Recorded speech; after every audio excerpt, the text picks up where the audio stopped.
Thank you, Matthew.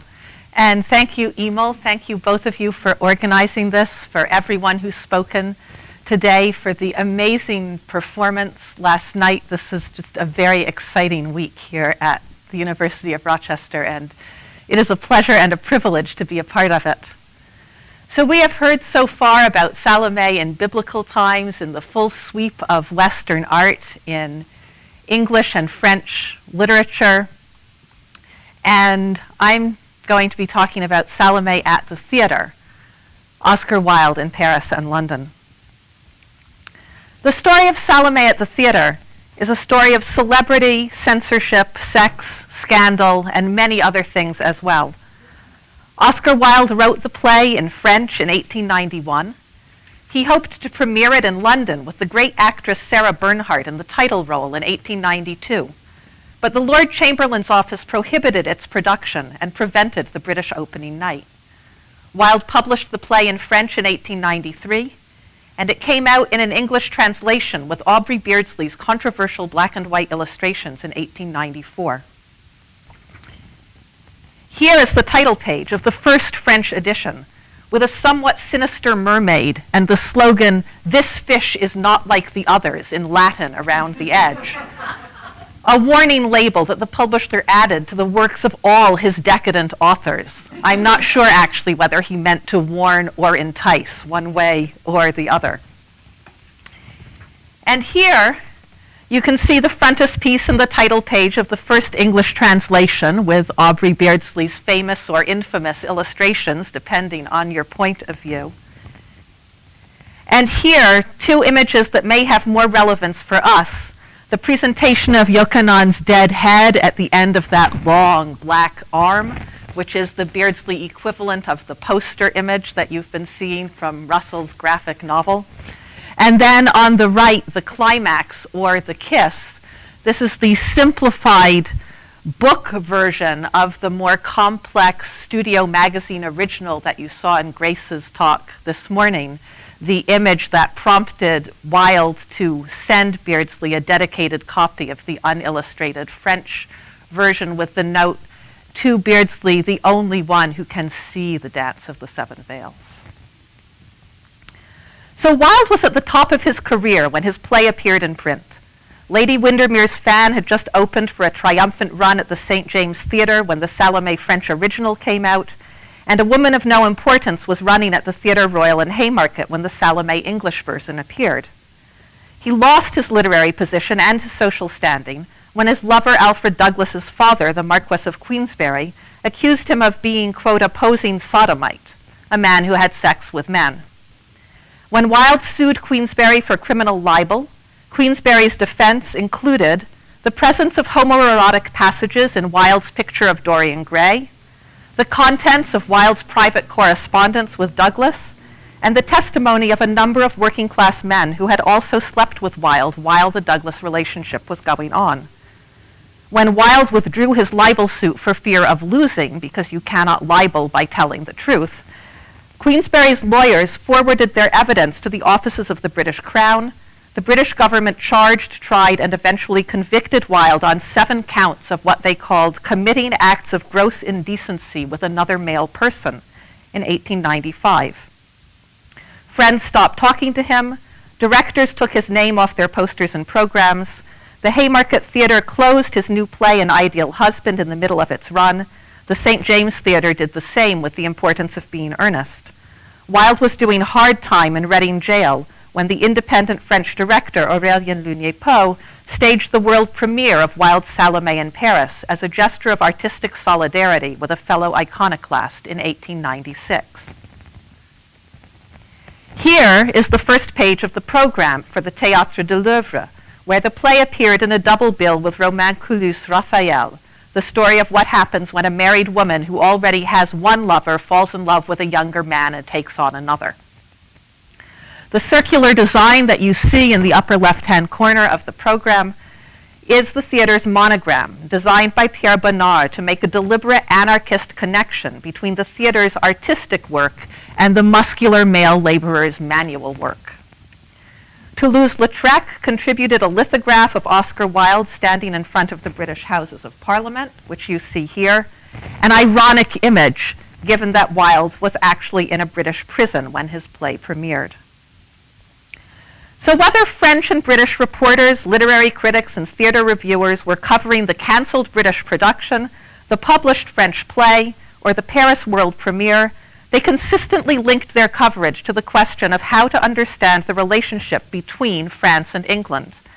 And for the rest of my paper today, I'd like to show you how the continuing controversies over the play, its publication, and its performance also became controversies over the literary, political, and sexual culture of these two competing countries.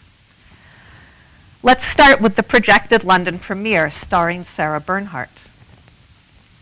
Bernhardt was already an international superstar when Wilde was writing his French play. Although she always acted in French, audiences responded to her gestures as well as her words.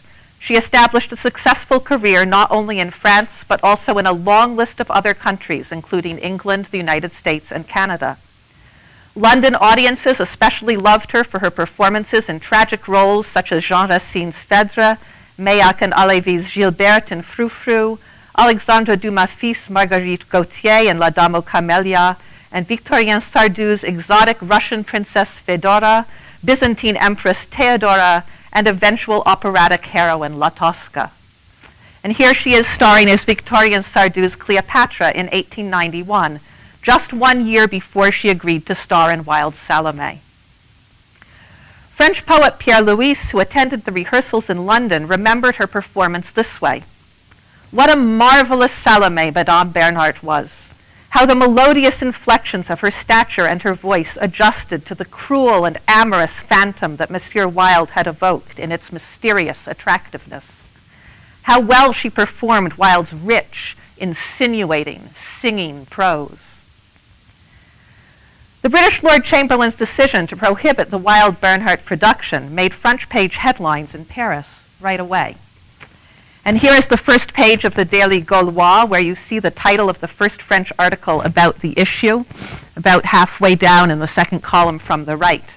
The Salomé of Oscar Wilde, conversation with the author from our ordinary correspondent, Maurice Sisley. Censor Edward Pigott gave no specific reason for his decision, except to cite an 18th century law that prohibited the production of biblical subjects upon the British stage because it was seen as a lower class location that was not appropriate for high literature or high art. Many British reporters and reviewers seem to have accepted this reasoning at face value, but most French reporters and reviewers, by contrast, immediately started speculating that Pigott's decision really had something to do with the play's potent mixture of sex and death, especially the murderous sexuality of Salomé herself, which we've heard a lot about today already. And as it happens, they were absolutely right. We know from a letter that Pigott wrote his friend Spencer Ponsonby separately. He said, I must send you, for your private edification and amusement, this manuscript of a one-act piece written by Oscar Wilde. It is a miracle of impudence. Salomé's love turns to fury because John will not let her kiss him in the mouth. And in the last scene, where she brings in his head, if you please, on a charger, she does kiss him in the mouth in a paroxysm of sexual despair. The piece is written in French, half biblical, half pornographic. Imagine the average British public's reception of it. Wilde gave 2 public interviews about the censor's decision, and this is where questions of sexuality start to tangle up with questions of nationality. If the censure refuses Salomé, Wilde told the Pall Mall Budget while the decision was still under review, I shall leave England and settle in France, where I will take out letters of naturalization. I will not consent to call myself a citizen of a country that shows such narrow-mindedness in its artistic judgments. My decision is firm, he repeated to Maurice Sisley in the article that you see on the screen here. Because it is impossible to perform a work of art in England, I am going to enter a new country that I have loved for a long time. There is only one Paris, you see, and Paris is in France. It is the city of artists. I would even say that it is the artistic city. When Sisley asked Wilde whether he had a bad opinion of his fellow countrymen, Wilde responded by denying his affiliation with the English altogether. Oh, They have practical qualities, I do not deny it, he said, but in my situation as an artist, those are not the qualities that I admire most. Furthermore, even at this very moment that I am speaking to you, I am not English. I am still Irish, which is not at all the same thing. And he said that some of his best friends were English, but he did not like the English as a race. The scandal around Salomé's censorship did not disappear with the prohibition of the play. When Wilde published the play in book form, reviewers in France and England almost always opened their articles by recalling the original incident, reviewing the reasoning behind the censorship decision, and making some new comparative comment on French and British culture. Here you see the faded lavender cover of that original French edition with Salomé's name almost rubbed out, but originally across the front in gilt lettering. Wilde chose the color combination himself. He called it Tyrian purple and fading silver, and he referred to it often when he sent dedicated copies of the book to his friends. Here, for example, is his particularly evocative exchange with George Bernard Shaw, one of the contemporary leaders in the fight against British stage censorship. "My dear Shaw," Wilde wrote him in February 1893, "you have written well and wisely and with sound wit on the ridiculous institution of a stage censorship. England is the land of intellectual fogs, but you have done much to clear the air. We are both Gaelic, and I like to think that we are friends. For these and many other reasons, Salomé presents herself to you in purple raiment."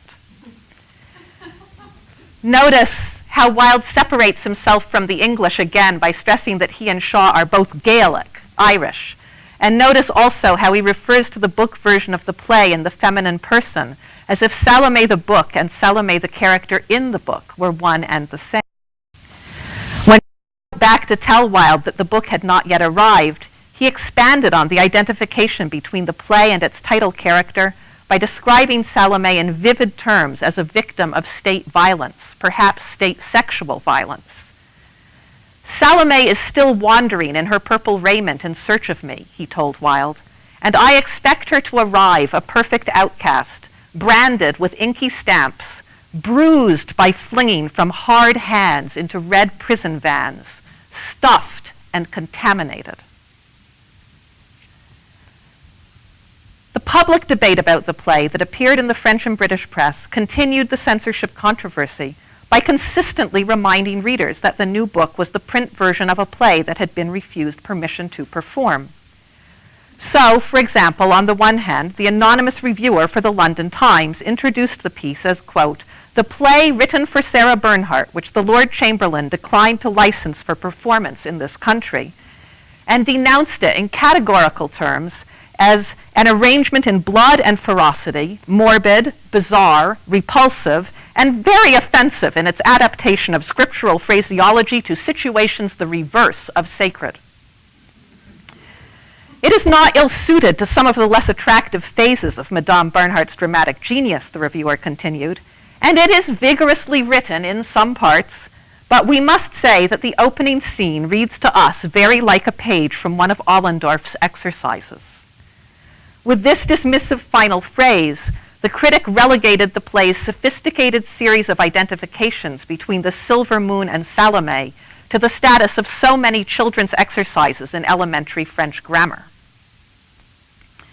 Among the play's French defenders, by contrast, they mentioned the censorship decision not to approve it, but to contest it. And so, for example, you have Henri de Régnier blaming the censorship on what he called an excess of British modesty, pudeur, and suggesting the superiority of France over England by reminding the readers of the Événement politique et littéraire that Monsieur Wilde had written the play in French during one of his stays in Paris, and it is in Paris that he recently published it. Characterizing the play in positive terms as a work of extreme charm, he praised it for an... Yeah, well, his words, not mine, and these are more of his words, an abundant and color-filled lyricism, a manner of bidding highly on hyperbole and insisting on it with the caress of successive images, little phrases that have the soft rhythm of a beating fan, a very unexpected inventiveness in the details, and a style perhaps more fragrance than figure that evaporates above the idea like the spirals of smoke mounting from an incense burner. Among the play's English defenders, Alfred Douglas put it this way in an especially long, detailed, and vigorous article for the Oxford undergraduate magazine, The Spirit Lamp. I suppose the play is unhealthy, morbid, unwholesome, and un-English, he wrote. Ça va sans dire. That goes without saying. It is certainly un-English because it is written in French, and therefore unwholesome to the average Englishman who can't digest French. It is probably morbid and unhealthy, for there is no representation of quiet domestic life. Nobody slaps anybody else on the back. There is not a single reference to roast beef from one end of the dialogue to the other. And although it is true that there is a reference to Christianity, there are no muscular Christians. Anyone, therefore, who suffers from that most appalling and widespread of diseases which takes the form of a morbid desire for health had better avoid and flee from Salomé. But the less violently and aggressively healthy, those who are healthy to live and do not live to be healthy, will find in Mr. Oscar Wilde's tragedy the beauty of a perfect work of art, a joy forever, ambrosia to feed their souls with the honey of sweet, bitter thoughts. So note how Douglas combines his critique of British censorship with a comprehensive critique of British culture that includes language, cuisine, family life, norms of masculinity, and forms of Christianity, all at the same time. Of course, Wilde's and Douglas's own refusal to stick to English, live a quiet domestic life, demonstrate a hearty form of backslapping masculine behavior, or bow to the tenets of the muscular Christian religion, would ultimately blow up into a Victorian sexual scandal that would make the initial censorship scandal over Salomé seem small. From the start of Wilde's suit against the Marquess of Queensberry for criminal libel, to the conduct of not one but two British state suits against Wilde for committing acts of gross indecency with another male person on 7 separate occasions, to Wilde's final conviction and his sentencing to 2 years in prison at hard labor, Wilde's unorthodox life and challenging literary work made headlines on the front pages of the British and the French press for a period of roughly 2 months, from the 3rd of April 1895 to the 25th of May, and then echoes on and on after that. So here are 2 images from the Illustrated Police News, which covered the trial in obsessive illustrated detail.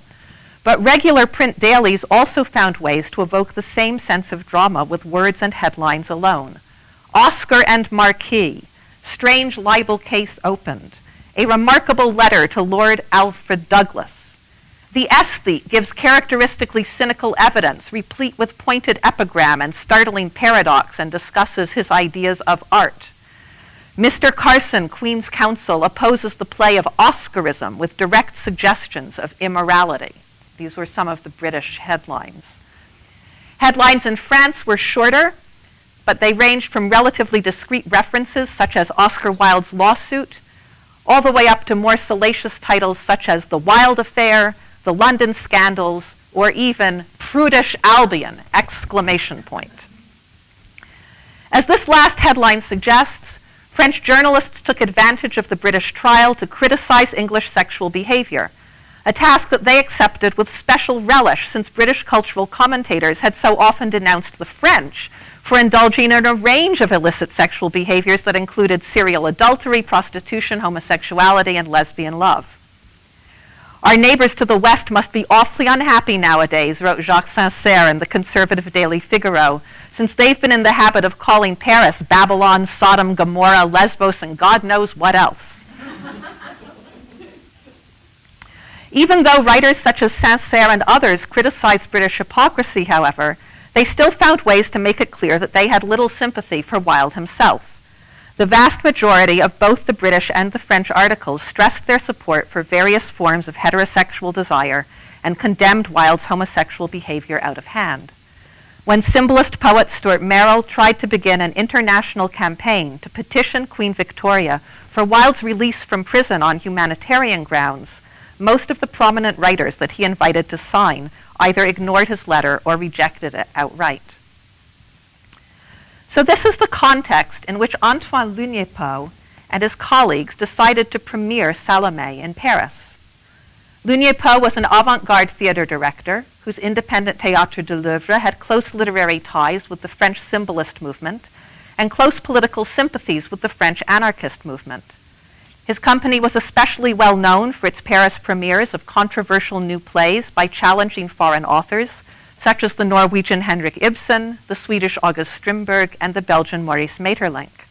And here is Henri Vuillard's 1891 image of Lugnepo, Edouard Vuillard, which you can actually visit right across town at the Memorial Art Gallery. We have it in our museum, and it is an amazing little piece of art.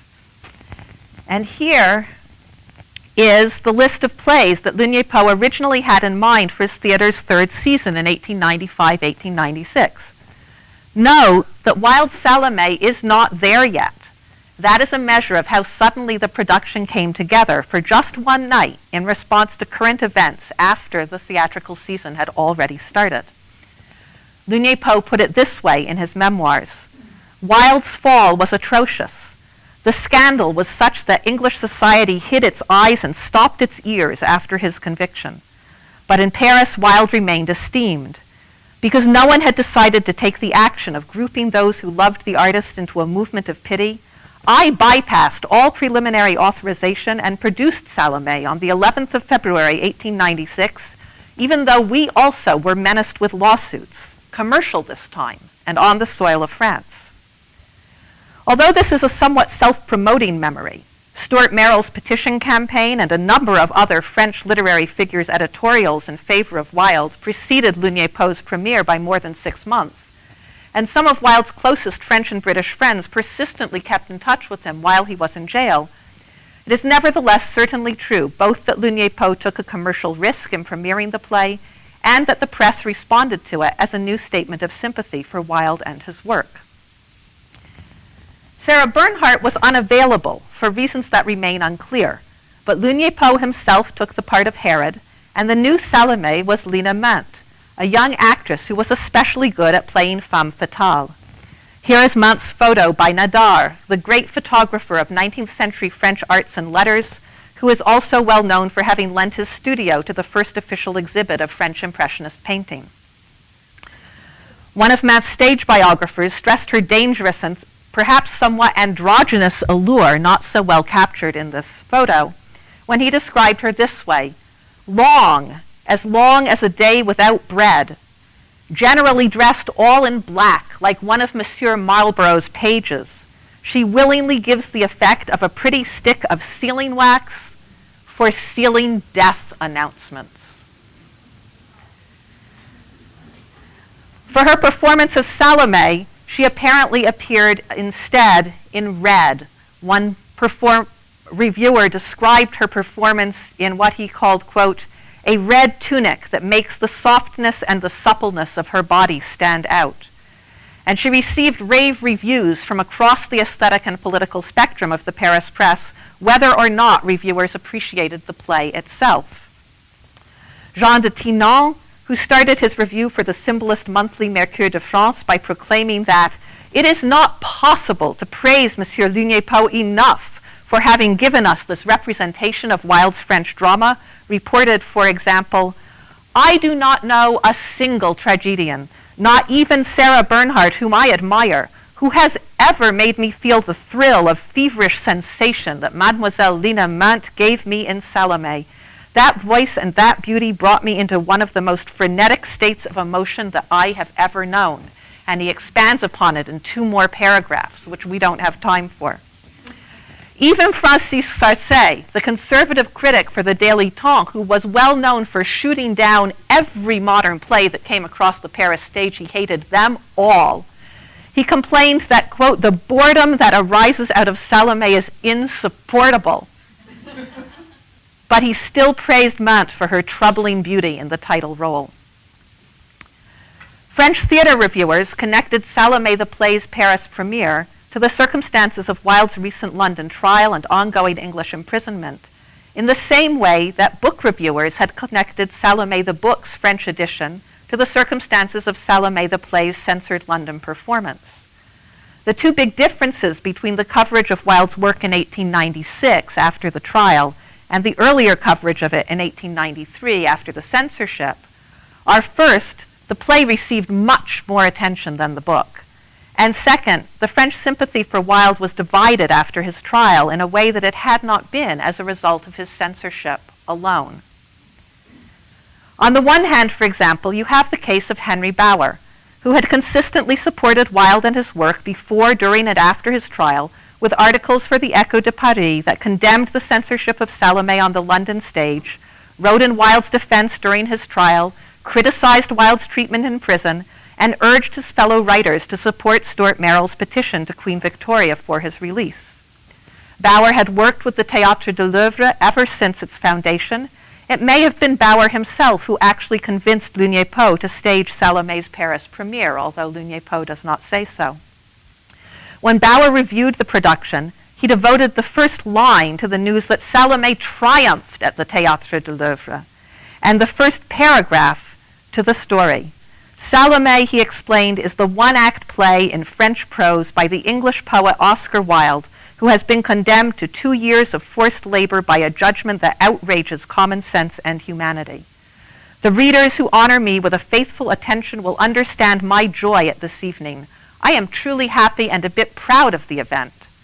Thus, the work, which like all those of the author has been struck from the posters and prohibited from the stages of England, has received an asylum to the glory of Paris.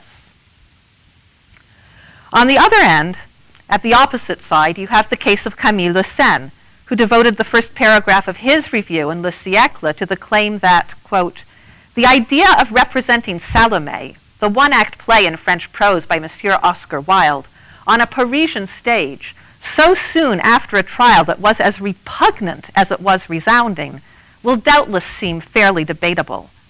The English theaters have struck the entire body of work by the equivocal Pope of the aesthetes out of their repertoire, and I do not think that any of our official enterprises would dream of selling this mass of leftovers. Discussing the course of the performance itself, he reported, the curtain falls, the aesthetes roar, the public remains cold. So where does this leave us with the story of Oscar Wilde in Paris and London? Here is Toulouse-Lautrec's watercolor again, this time in its original color, the French painting of the Irish aesthete against a British backdrop. Wilde got out of jail on the 19th of May, 1897. He left England for France and invited Antoine Lugnet-Poe to a meeting just 5 days later with a letter that highlighted their common work on the play whose public fortunes Wilde had tried to follow from his prison cell. The author of Salomé, he wrote, begs the Tetrarch of Judea to do him the honor of lunching with him tomorrow morning at noon. Reflecting on that meeting the next day, Wilde wrote his friend Moore Adie in terms that stressed the contrast between the British condemnation of his life and the French appreciation for his work.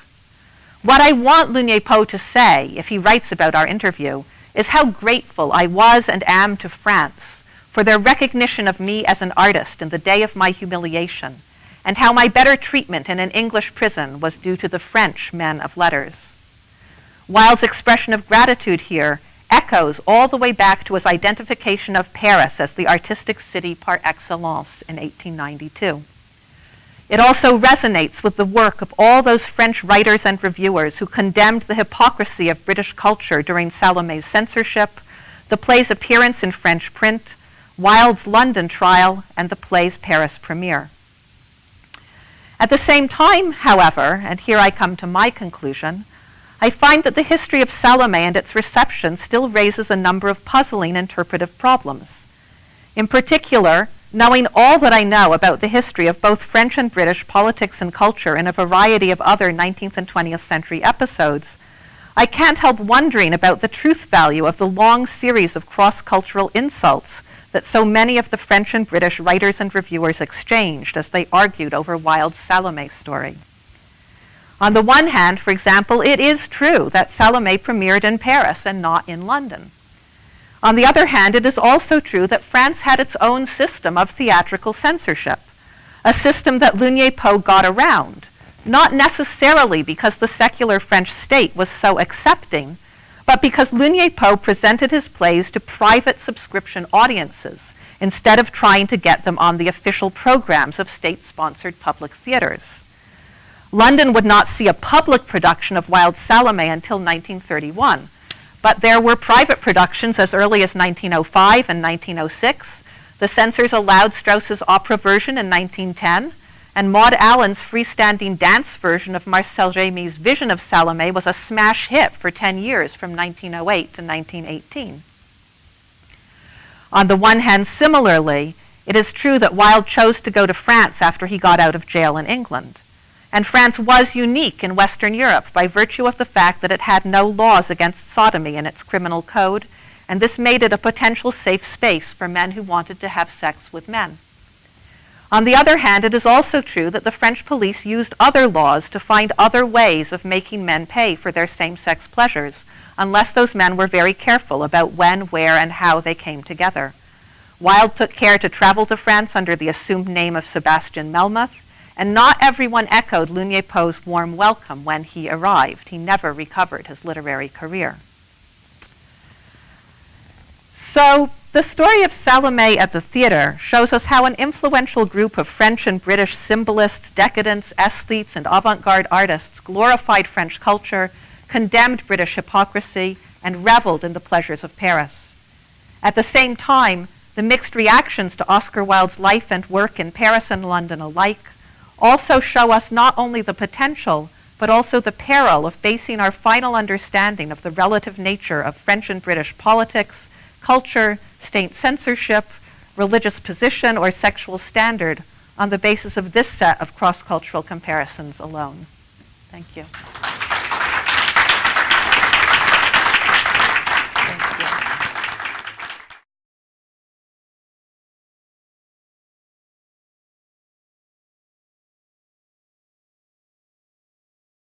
Thank you, Matthew. And thank you, Emil. Thank you, both of you, for organizing this, for everyone who's spoken today, for the amazing performance last night. This is just a very exciting week here at the University of Rochester, and it is a pleasure and a privilege to be a part of it. So we have heard so far about Salomé in biblical times, in the full sweep of Western art, in English and French literature, and I'm going to be talking about Salomé at the theater, Oscar Wilde in Paris and London. The story, this is the simplified book version of the more complex Studio Magazine original that you saw in Grace's talk this morning, the image that prompted Wilde to send Beardsley a dedicated copy of the unillustrated French version with the note, "To Beardsley, the only one who can see the dance of the seven veils." So Wilde was at the top of his career when his play appeared in print. Lady Windermere's Fan had just opened for a triumphant run at the St. James Theatre when the Salomé French original came out, and A Woman of No Importance was running at the Theatre Royal in Haymarket when the Salomé English version appeared. He lost his literary position and his social standing when his lover Alfred Douglas's father, the Marquess of Queensberry, accused him of being, quote, a posing sodomite, a man who had sex with men. When Wilde sued Queensberry for criminal libel, Queensberry's defense included the presence of homoerotic passages in Wilde's picture of Dorian Gray, the contents of Wilde's private correspondence with Douglas, and the testimony of a number of working-class men who had also slept with Wilde while the Douglas relationship was going on. When Wilde withdrew his libel suit for fear of losing, because you cannot libel by telling the truth, Queensberry's lawyers forwarded their evidence to the offices of the British Crown.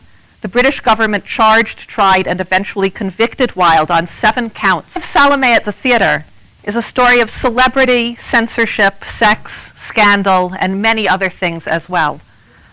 Oscar Wilde wrote the play in French in 1891. He hoped to premiere it in London with the great actress Sarah Bernhardt in the title role in 1892. but the Lord Chamberlain's office prohibited its production and prevented the British opening night. Wilde published the play in French in 1893, and it came out in an English translation with Aubrey Beardsley's controversial black and white illustrations in 1894. Here is the title page of the first French edition, with a somewhat sinister mermaid and the slogan, "This fish is not like the others," in Latin around the edge. A warning label that the publisher added to the works of all his decadent authors. I'm not sure actually whether he meant to warn or entice, one way or the other. And here you can see the frontispiece and the title page of the first English translation with Aubrey Beardsley's famous or infamous illustrations, depending on your point of view. And here, two images that may have more relevance for us. The presentation of Yochanan's dead head at the end of that long black arm, which is the Beardsley equivalent of the poster image that you've been seeing from Russell's graphic novel. And then on the right, the climax, or the kiss,